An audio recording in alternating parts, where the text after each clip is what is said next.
Nelson Mandela and the South African experience reminds us that the challenges of resisting evil are constant and that victories are never permanent. Mandela struggled all his life to see Black South Africans included in a fully functioning democracy. His vision was admirable. He was a formidable figure, a hero, a truly sincere and good man, and many South Africans embraced his ideas of forgiveness and forward thinking. For 4 years, he held the nation together with the hope of a united, desegregated, mutually respectful South Africa. Sadly, his successes were short-lived. Today, South Africa is once again in turmoil. This time, the tables are turned and the oppressors are a different color, but the leaders are of the same ilk as their white predecessors. Power vacuums are never left empty.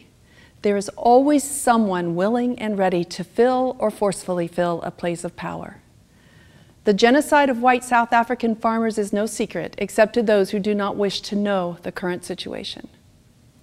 A very, very close friend of ours is South African and just returned from a lengthy stay in South Africa. He said that in his family's neighborhood, as well as other ethnically and racially different neighborhoods from those in political power, the electricity is turned off long enough for food to spoil, so families can no longer store food for more than one day. It takes very little imagination to consider tyranny's next step. Although there are many magnificent speeches and clips of Nelson Mandela available, there are very few in public domain, and even those available online are not owned by those who post the speeches and videos. However, there is one amazing clip that we can watch and read. One of Mandela's most famous speeches occurred when the 1995 South African rugby team, the Springboks, won the Union World Cup Championship. The movie Invictus came from this speech and from this unlikely victory.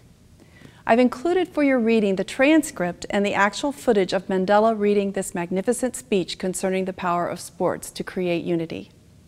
I've also included a few clips from the 2009 movie that reveal this good man's philosophy of life and leadership. The speech and the clips reveal the ponderings of a man who suffered and who saw leadership as a sacrifice, a responsibility, a sacred duty. The failure of Mandela's vision is no reflection on the man. His greatness is historic, his legacy immutable. Mandela's life reminds us that we must strive for light and life. We must, as Chesterton argues, offer air to the maniac. We must, as Solzhenitsyn argues, embrace self-restraint. We must, as Zora Neale Hurston argues, refuse to be silenced. A frequently used adage declares that freedom isn't free, and the problem with frequently used adages is that we tend to ignore the meaning.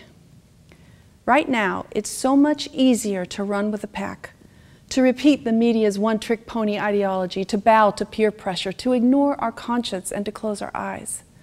But these behaviors do not produce Nelson Mandelas. If we wish to have a better world, then it will be up to us to make one.